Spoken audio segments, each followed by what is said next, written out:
Bem-vindos de regresso a mais um E o Resto é Ciência.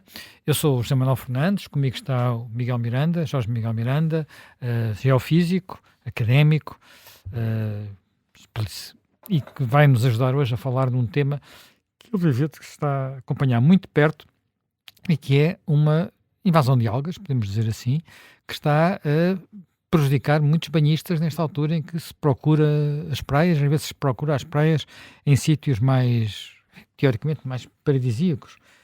Se formos para as Caraíbas, se formos para o México, somos capazes de encontrar praias interditadas porque há aquilo que se chama sargaços, não é exatamente o sargaço, já vamos falar um pouco melhor disso, perceber que sargaços são estes, até porque nós temos em Portugal uma tradição de exploração do sargaço, sobretudo no norte do país, para adubar as terras, e depois fomos nós que demos a uma zona no Atlântico, já perto da costa dos Estados Unidos, o nome de Mar dos Sargassos. Miguel, talvez podemos começar por aí. O que é isto, Mar dos Sargassos? É uma coisa um pouco estranha, não é? Ora, bem, o Mar dos Sargassos é conhecido desde há vários séculos e claramente que ele foi pela primeira vez descrito de forma clara pelos portugueses.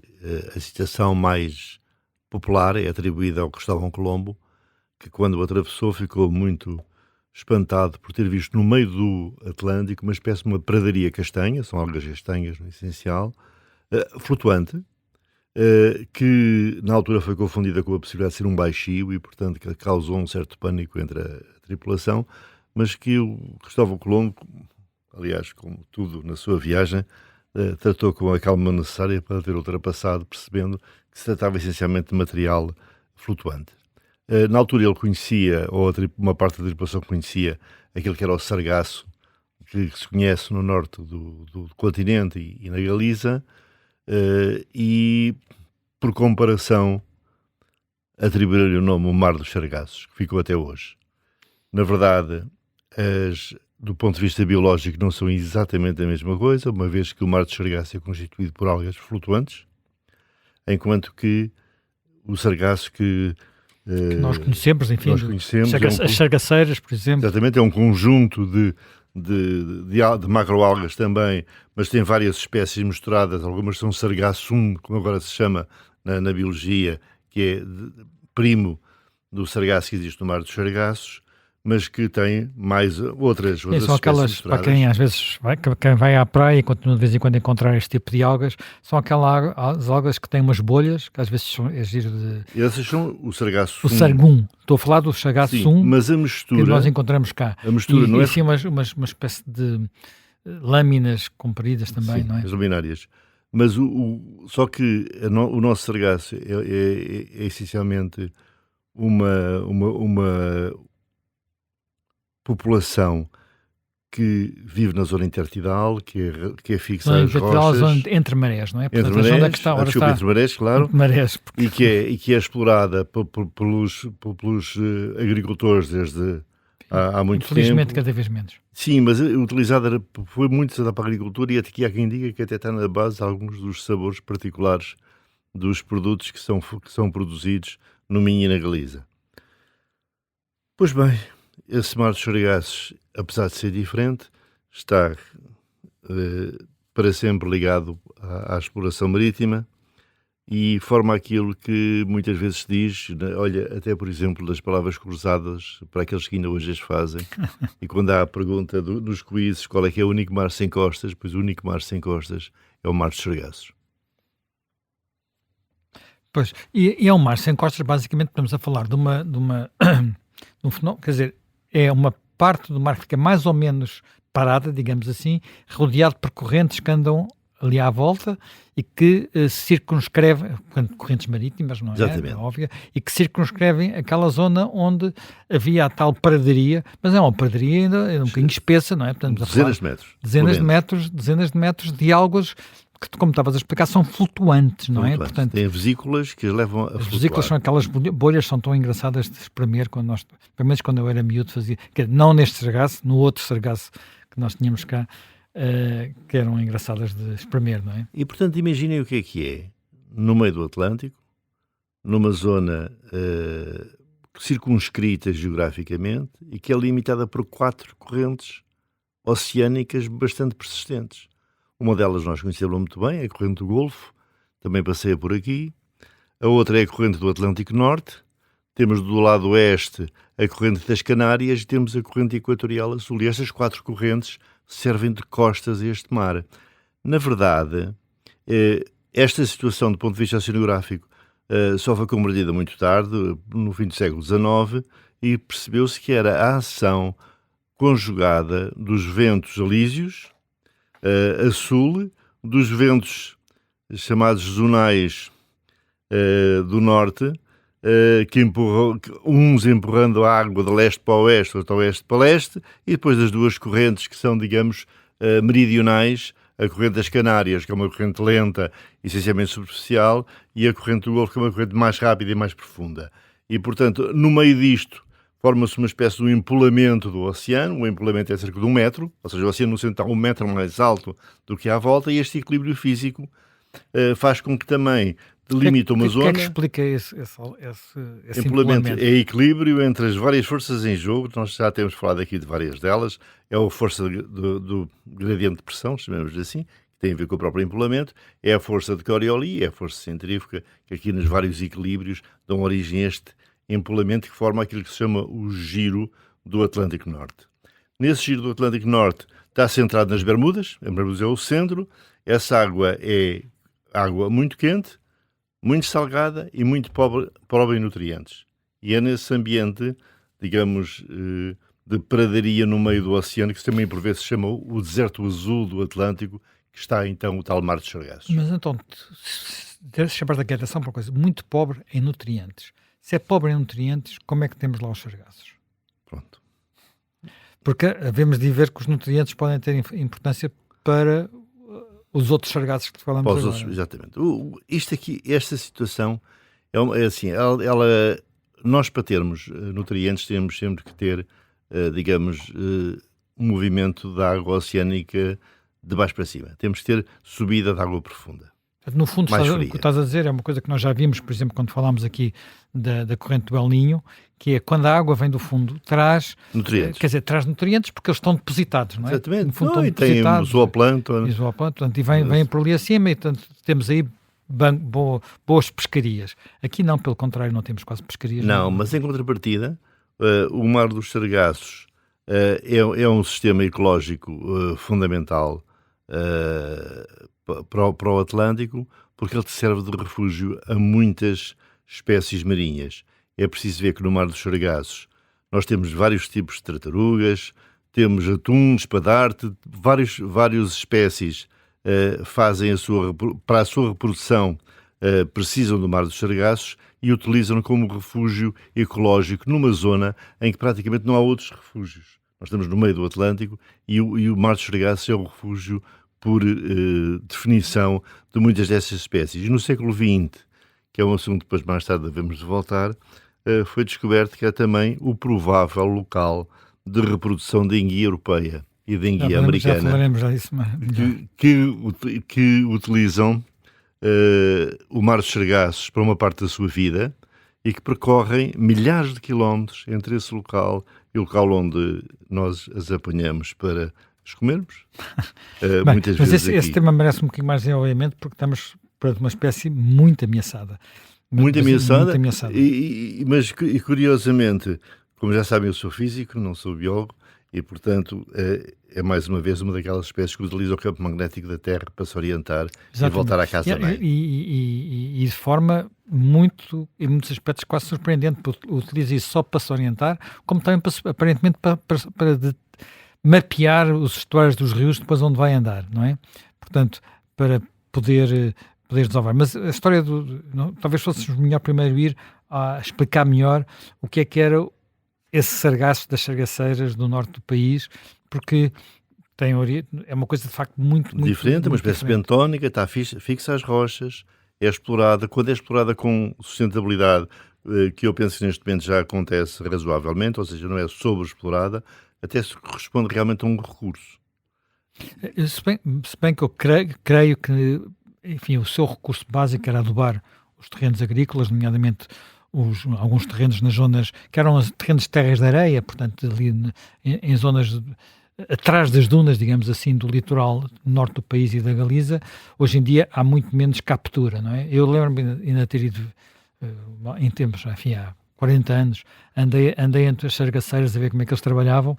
Hoje é muito difícil encontrar sargaceiros ali na zona da Apulia, Viana do Castelo.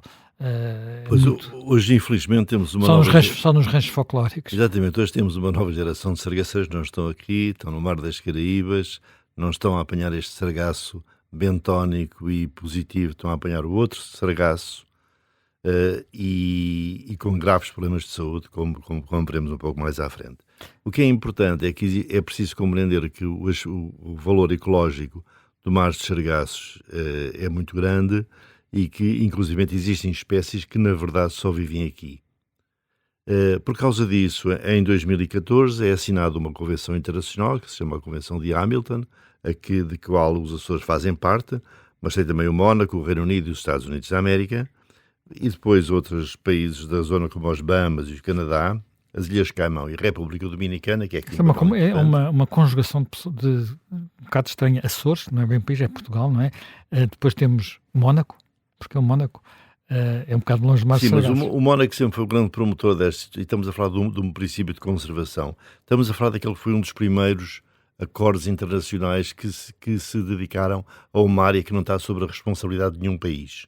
Reparem, depois disto não houve muitas mais, a mais recente é o BBNJ, portanto é aprovado recentemente, ratificado recentemente, mas na verdade este foi o primeiro esforço que houve de vários países que se juntaram e disseram, apesar desta área oceânica não ser da responsabilidade de nenhuma nação, nós vamos tomar a responsabilidade por ela. E os Açores juntam-se um bocadinho devido à sua localização atlântica. Claro que a República Dominicana tem que se perceber que é a maior economia da zona do Caribe. Os Estados Unidos e o Canadá sempre tiveram papéis, digamos, globais na defesa do oceano, e esta colaboração intergovernamental foi, portanto, muito importante para começar a estabelecer algumas regras de proteção deste habitat tão característico do Atlântico, ao qual nós temos uma ligação geográfica.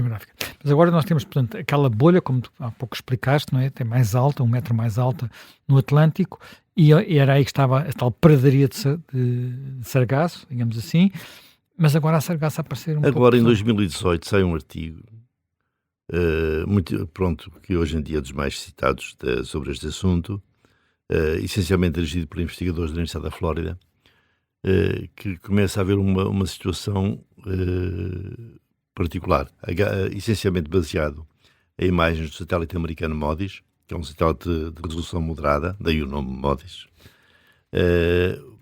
Começaram a verificar que nós, de 2000 a 2010, em que temos imagens com muita regularidade, praticamente não há nenhuma abundância de sargaço fora do mar dos sargassos, e que em 2011 qualquer coisa aconteceu, os diga 2018, 7 anos depois, de forma que se via já de uma forma completamente clara uma espécie de um grande cordão que ligava a África Ocidental, vá lá entre a Nigéria e Cabo Verde, mais ou menos, até ao Mar das Caraíbas, a que chamaram GASB, portanto, que é o grande cinturão atlântico de sargaço, e que tem, a partir de 2011, praticamente um desenvolvimento, eu diria exponencial, mas não sei se será bem exponencial, mas é pelo menos muito rápido, e que até 2018 está sempre a crescer, sendo claro no princípio que as primeiras manchas aparecem junto da foz do Amazonas, e que também faz parte deste sistema, e que começam por dizer assim, epá, nós estamos aqui numa situação nova. Alguma coisa aconteceu em 2011 que levou a que, fora do Mar dos Sargassos, começasse a desenvolver as duas espécies mais importantes, que são duas espécies de sargaço, um fluitans e natans, não vale a pena entrarmos por aí, que, na opinião deles, tinha algumas diferenças morfológicas do sargaço que estava no Mar dos Sargassos. Este problema está ainda hoje por resolver, por perceber porquê, que imaginaram que seria alimentado essencialmente por excesso de desflorestação na área da Amazónia, por apor dos rios digamos, africanos, daquela zona são os maiores rios africanos, e que estava a O fazer... Congo e o Niger, não é? Exatamente, o Níger, e que estão a fazer florescer estas macroalgas por todo o Atlântico. Bem, mas vamos deixar esse mistério para a segunda parte, agora temos que interromper durante alguns minutos. E o resto da ciência regressará a seguir ao noticiário.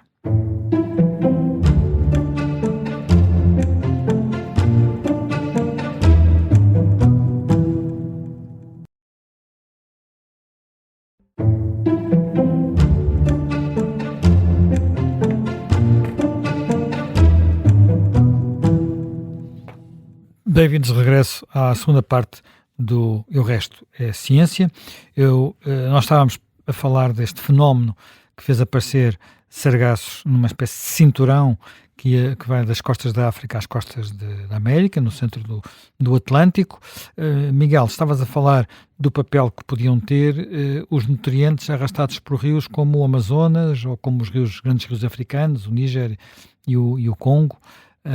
O que é que nós podemos dizer mais sobre isso? Bem, nós não podemos dizer muito mais, essa é que é a questão. Sai um artigo este ano, uma nova análise dos dados históricos, também na revista Nature, na Nature Geosciences, em que tenta, digamos, encontrar uma explicação mais dinâmica para este fenómeno, porque a grande questão é que, sim, está aqui um clique, há um tipping point em 2011, e claro que em 2010, 2011 há realmente um excesso de material orgânico que é emitido a partir do Amazonas. E há uma razão específica nesse ano? De florestação na altura, se há incêndios, etc.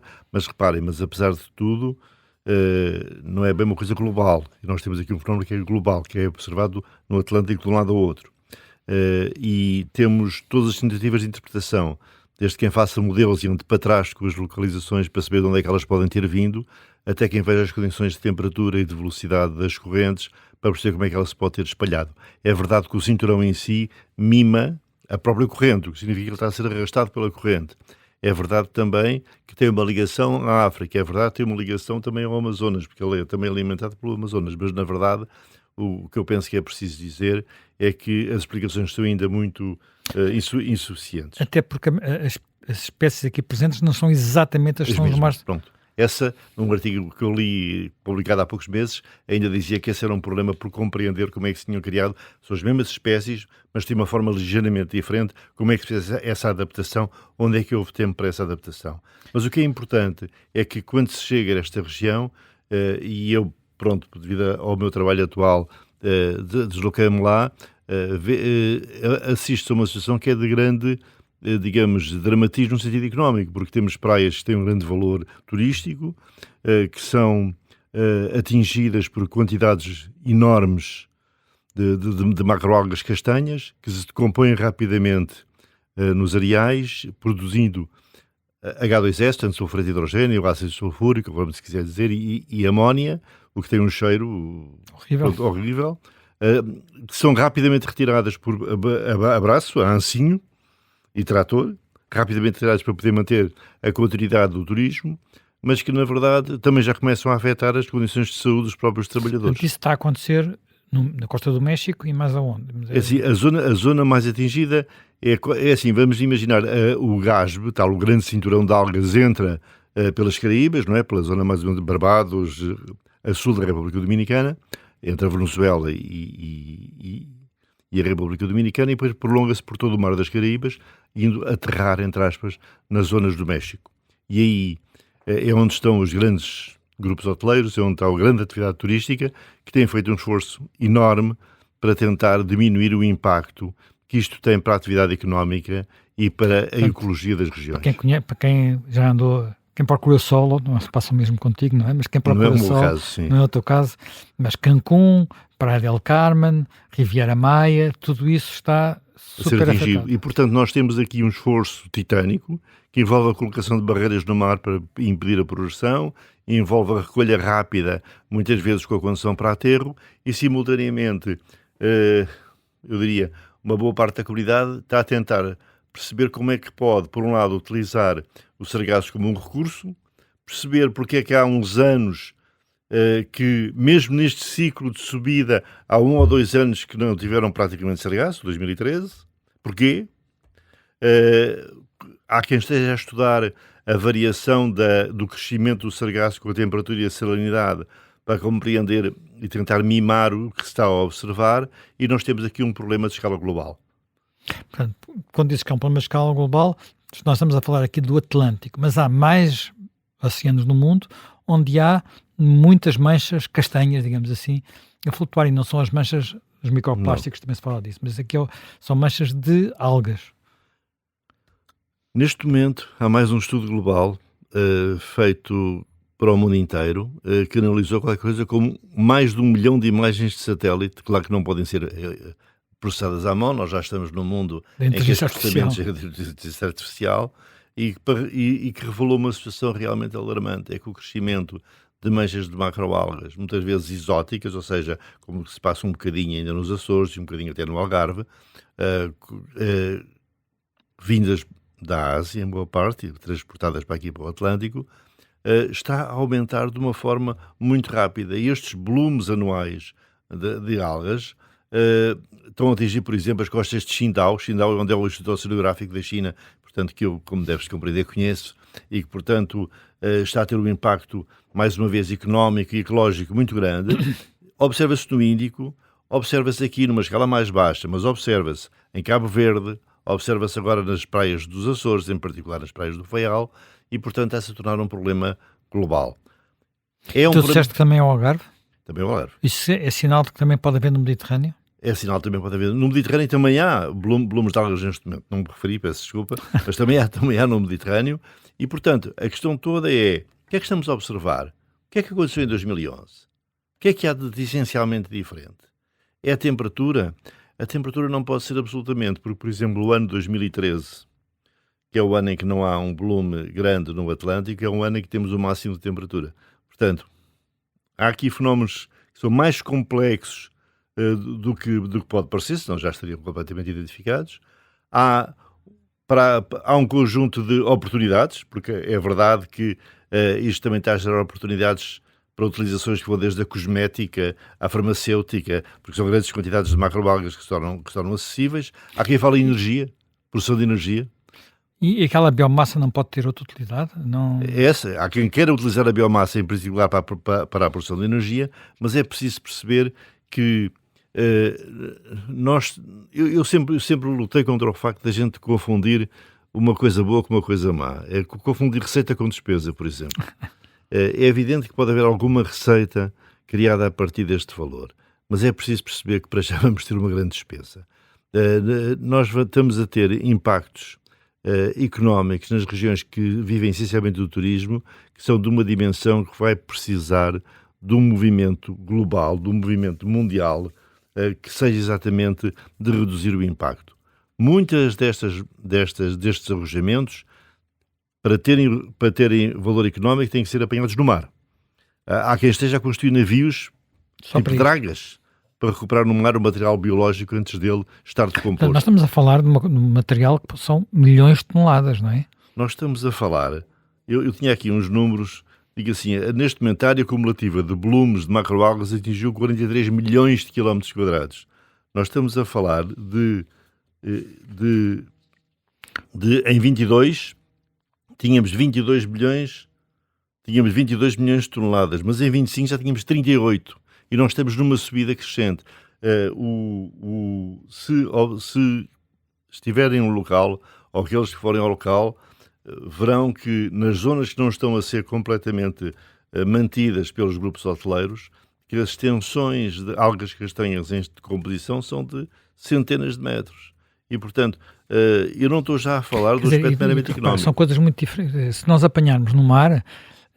apesar de tudo, a alga vem mais pura, digamos assim. Claro. Mas também ainda pode ver com microplásticos misturados. Não é... O problema não é só os microplásticos. O problema que elas têm é o arsénico, que aparentemente fixa e que vai aumentando à medida que o cinturão entra dentro do mar das Caraíbas, para atingir o máximo, provavelmente perto do México.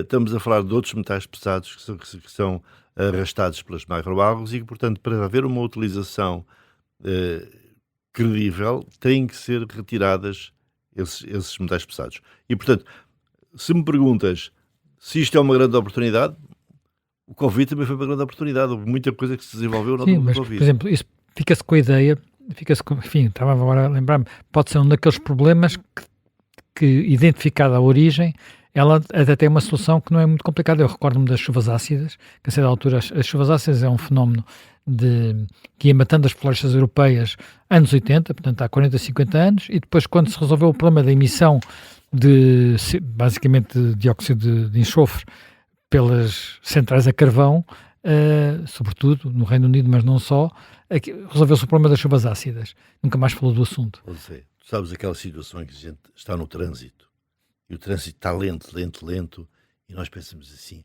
pá, Deus queira que seja um desastre aqui à frente, porque depois ultrapassamos e damos depressa. Isto é exatamente a mesma coisa. Às vezes não sabemos se é um desastre, se é excesso de tráfego.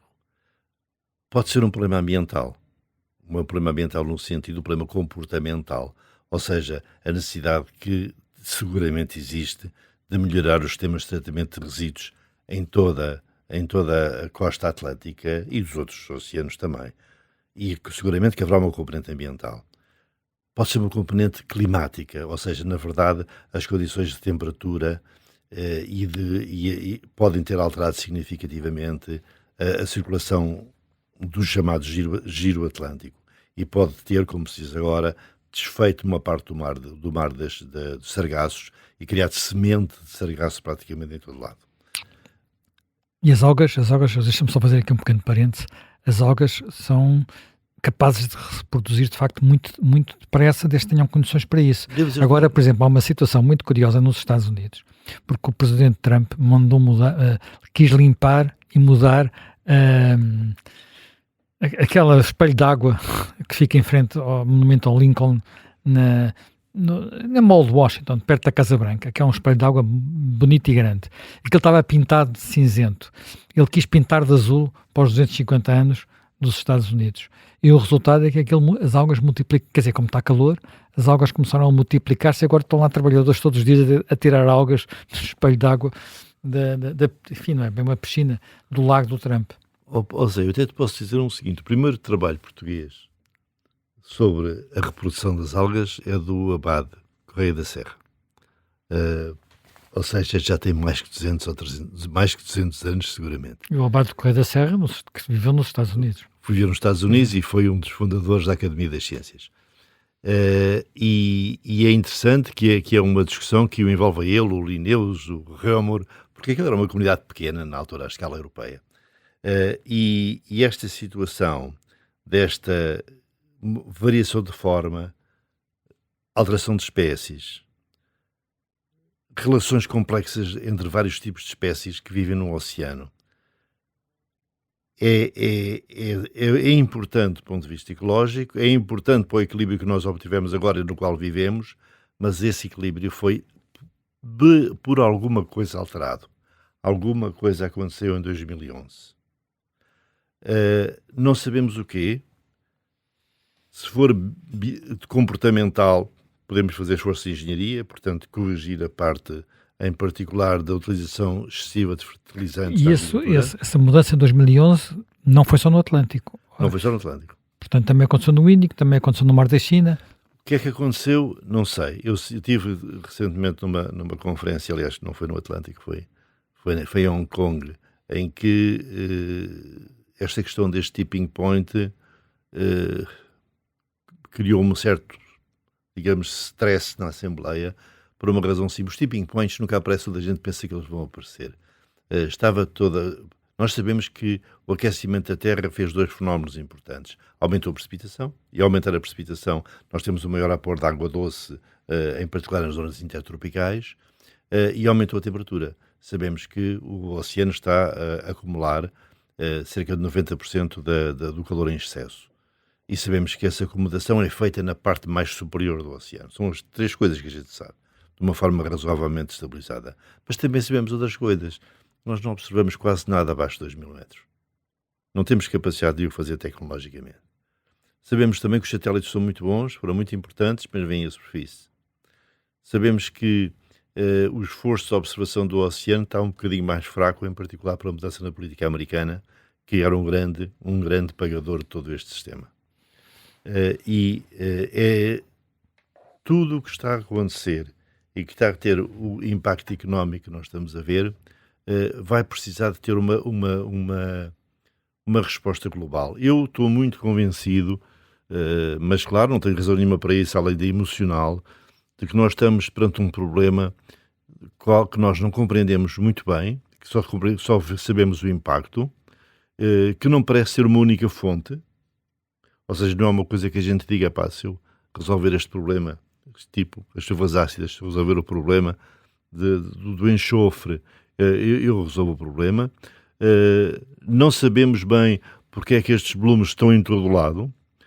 Não está completamente demonstrado do ponto de vista dinâmico que haja uma grande alteração das próprias correntes do giro atlântico, tal como não há da corrente profunda, como já falámos aqui.